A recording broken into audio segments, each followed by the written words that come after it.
ಸುಖಸ್ಯ ದುಃಖಸ್ಯ ನ ಕೋಪಿ ದಾತ ಪರೋದದಾತೀತಿ ಕುಬುದ್ಧಿರೇಶ. ಸುಖ ಯಾರಿಂದಲೂ ನಮಗೆ ಜೀವನದಲ್ಲಿ ಬರಲ್ಲ, ದುಃಖವೂ ಯಾರಿಂದಲೂ ಬರಲ್ಲ. ಅವರೊಂದು ನೆಪವಾಗಿ ಮಾತ್ರ ಇರ್ತಾರೆ. ನನಗೆ ಇವರೇ ಸುಖ ಕೊಟ್ಟರು, ಇವರೇ ದುಃಖ ಕೊಟ್ಟರು ಅಂದರೆ ಅವರಷ್ಟು ಮೂರ್ಖ ಜಗತ್ತಿನಲ್ಲಿಲ್ಲ.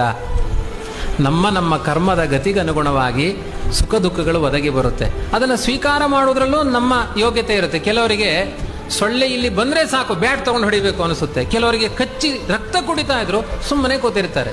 ಇವರಿಗೆ ದುಃಖ ಆಗಲಿಲ್ಲ, ಅವರಿಗೆ ಸೊಳ್ಳೆ ಹಾರಿದ್ದೇ ದುಃಖ ಆಗಿದೆ ಅಂದರೆ ಏನರ್ಥ?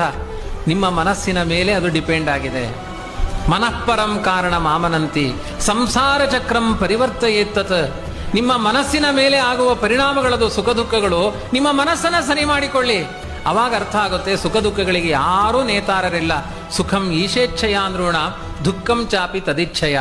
ನಮ್ಮ ಜೀವನದ ಸುಖಕ್ಕೂ ಭಗವಂತನೇ ನಿಯಾಮಕ, ದುಃಖಕ್ಕೂ ಭಗವಂತ ನಿಯಾಮಕ. ಯಾರೂ ನಮಗೆ ನಿಯಾಮಕರಿಲ್ಲ.